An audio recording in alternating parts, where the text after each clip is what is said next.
राधानगरी तालुक्यातील 16,565 पात्र लाभार्थ्यांना शासनाच्या विविध पेन्शन योजनांचा लाभ मिळालाय। त्यामुळे वृद्ध, निराधार, अपंग आणि गरजू घटकांना मोठा आधार लाभलाय। संजय गांधी निराधार योजना, श्रावण बाळ, इंदिरा गांधी राष्ट्रीय वृद्धापकाळ पेन्शन योजना तसंच अपंग पेन्शन योजना यांमधील पात्र लाभार्थी कोणत्याही कारणाने वंचित राहू नयेत यासाठी शासन आणि प्रशासन सातत्याने प्रयत्नशील असल्याचं पालकमंत्री प्रकाश आंबेडकर यांनी सांगितलं। नरतवडे इथं आयोजित पेन्शन मंजूर पत्रांच्या वितरण कार्यक्रमात ते बोलत होते।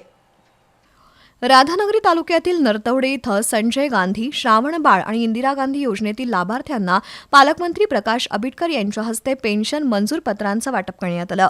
प्रांताधिकारी प्रसाद चौगले, तहसीलदार अनिता देशमुख यांच्या प्रमुख उपस्थितीत हा कार्यक्रम झाला। वृद्धापकाळात नियमित उत्पन्नाचा स्रोत नसलेल्या नागरिकांसाठी शासनाच्या पेन्शन योजना आधारभूत ठरतात। या योजनांमुळे औषधोपचार, दैनंदिन खर्च याचबरोबर सन्मानाने जीवन जगण्यासाठी आधार मिळतो। प्रशासनाने तळागाळातील शेवटच्या लाभार्थ्यांपर्यंत पोहोचण्यासाठी संवेदनशीलतेने काम करावं असं आवाहन पालकमंत्री आंबेडकर यांनी केलं। तर पात्रतेनुसार सर्व लाभार्थ्यांची छाननी करून मंजुरी देण्यात आली असून कोणताही पात्र नागरिक वंचित राहू नये यासाठी ग्रामपातळीवरून माहिती संकलन करून पडताळणीची कार्यवाही करण्यात आली आहे असं प्रांताधिकारी प्रसाद चौगले म्हणाले। तर संजय गांधी श्रावणबाळ योजनेत राधानगरी तालुक्यानं सर्वाधिक लाभार्थी केले आहेत। महसूल यंत्रणेच्या माध्यमातून या योजनांचा लाभ पारदर्शक पद्धतीने दिला जाईल असं आश्वासन तहसीलदार अनिता देशमुख यांनी दिलं।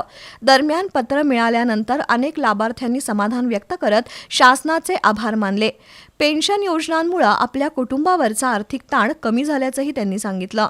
कार्यक्रमाला मंडल अधिकारी विद्या सूर्यवंशी, नंदकिशोर सूर्यवंशी, अरुण जाधव, सुभाष पाटील, लहू जरग, स्वागत कदम, आनंदा शिंदे, रवी पाटील, युवराज केसरकर, संभाजी पाटील, अमोल गुरव, अजित देसाई, कुंडल पाटील, बाळासो देवर्डेकर, अशोक वारके, अक्षय पाटील यांच्यासह लाभार्थी उपस्थित होते।